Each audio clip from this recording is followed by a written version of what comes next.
Okay, and this is part 6 of the Velocidrone Track Editor Guide.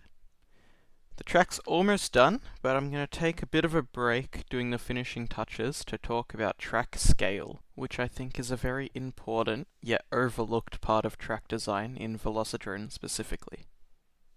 You don't even notice it, but all tracks in Velocidrone that are meant to replicate 1.5 meter gate courses end up using the larger 2 meter gates within Velocidrone. This is because the general consensus amongst pilots is that the 1.5 meter gates feel far too small to actually feel realistic. So instead, everybody just uses the 2 meter gates in place of the smaller 1.5 meter gate, as they believe it feels more lifelike. I believe this scaling issue comes from two main reasons. The first is the lack of proper support of the Velocidrone TrueLens feature. If it worked properly, it would be an excellent way to perfectly replicate the real-life lens warp from common cameras.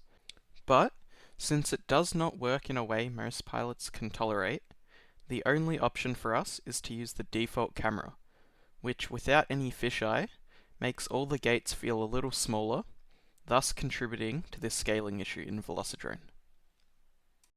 The second main reason is the popularization of using Propeller Profile 1 instead of Propeller Profile 2. Profile 2 was always meant to be the more realistic propeller profile, with Profile 1 being a faster, less realistic one. Yet, the speed gain from using Profile 1 led to everyone simply using it to get an edge on the leaderboard.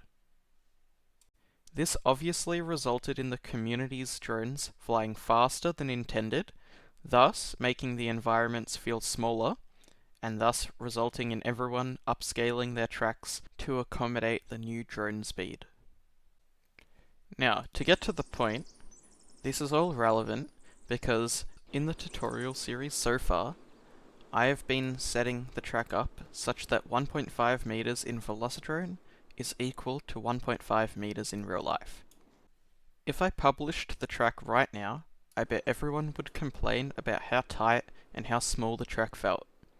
So, until the camera and propeller profile issues can be rectified within Velocidrone, the only way to make appropriate feeling tracks is to scale the entire thing up by a set amount.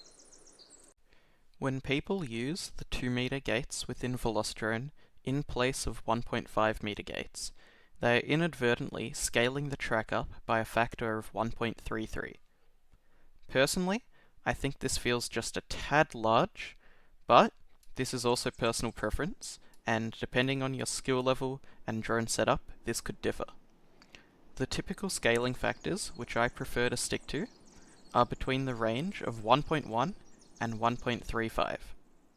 My preferred scaling factor for realistic GQ style tracks is 1.2, as I believe it provides a good trade-off between flyability and realism. Granted, I have been told it feels still a little bit claustrophobic for some pilots. With the explanation out of the way, let's quickly go over how to actually scale up a track. As you can see, I've currently got no cones on my track, as I believe scaling up the track is a little easier before you do the cone step. Unfortunately, Velocidrone does not have a way to enter an exact scaling value when you select multiple objects at once. Thus, we are going to have to use a little bit of trial and error. Don't be alarmed though, it's really quite simple. The first step is to zoom out so you can see the whole track at once. Then, left click and drag over the entire track to select it all. Click the R key to open the scaling widget, and we're just going to scale it up. Unfortunately, there is no way to use the P key to scale it up, maintaining the ground at the same spot, because in this state, it'll only scale the gates individually, which is not what we want. We want the spacing between gates to also scale with the gate size.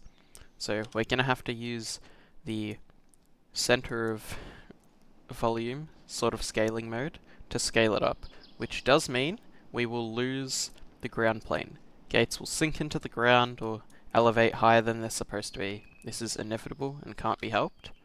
But we are just going to have to manually re-ground everything. Unfortunately, you can't just press the ground key either, because that'll ground everything individually, and there's some stuff that'll just break when re-grounded, especially when it's intersecting other stuff.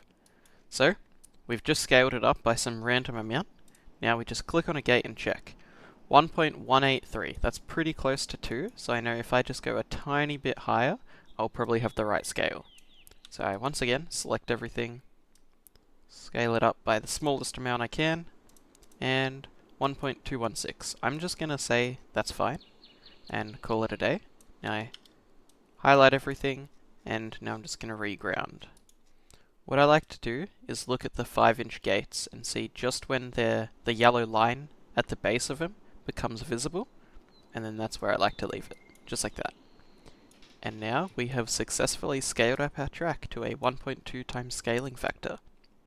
With the track properly scaled, I'll end the video here. Thanks everyone for watching, and I'll see you guys for the next one.